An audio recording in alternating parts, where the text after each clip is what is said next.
ഞങ്ങൾ തബൂക്കിലേക്ക് പോവുകയാണ്. ഗസ്വത്ത് തബൂക്ക്, പുണ്യനിബിധങ്ങൾ സംബന്ധിച്ച അവസാനത്തെ യുദ്ധമായിരുന്നു തബൂക്ക്. ജയ്ഷുൽ ഉസ്റ എന്നാണ് ആ സംഘത്തിന്റെ പേര്. കഷ്ടകാലത്ത്, കഷ്ടപ്പാടുള്ള സമയത്ത് പോയ സൈന്യമെന്ന്. ഉസ്മാൻ ഇബ്നു അഫ്ഫാൻ റളിയല്ലാഹു അൻഹു ഹബീബായ നബിയുടെ മുമ്പിലേക്ക് വന്നു. തങ്ങൾ പറഞ്ഞു, സ്വഹാബികളെ, ചൂടുകാലമാണ്, ഇതുപോലത്തെ ഒരു ജൂൺ മാസം, കടുത്ത ചൂട്. ആരുടെ കയ്യിലും സമ്പത്തില്ല, ഒട്ടകങ്ങളില്ല, ആയുധങ്ങളില്ല, ഒന്നുമില്ല. തബൂക്കിന്റെ ഭാഗത്ത് നിന്ന് വലിയൊരു ഭീഷണിയുണ്ട് ദീനിന്, മദീനയ്ക്ക്. ആ ഭീഷണിയെ എതിരിടാൻ വേണ്ടി പോകണം. 500 കിലോമീറ്റർ, 600 കിലോമീറ്ററോളം യാത്ര ചെയ്യണം.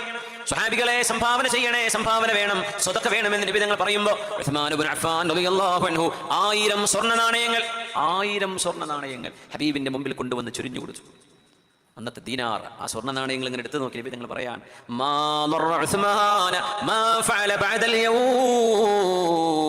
ഇന്നത്തെ ദിവസം ഉസ്മാൻ റളിയല്ലാഹു അൻഹു ചെയ്ത ഈ സ്വതക്കയുണ്ടല്ലോ, ഇനി ഇതിനു ശേഷം ഉസ്മാൻ എന്നവർ എന്ത് ചെയ്താലും ഉസ്മാൻ എന്നവർക്ക് അത് ഉപദ്രവമാവില്ല.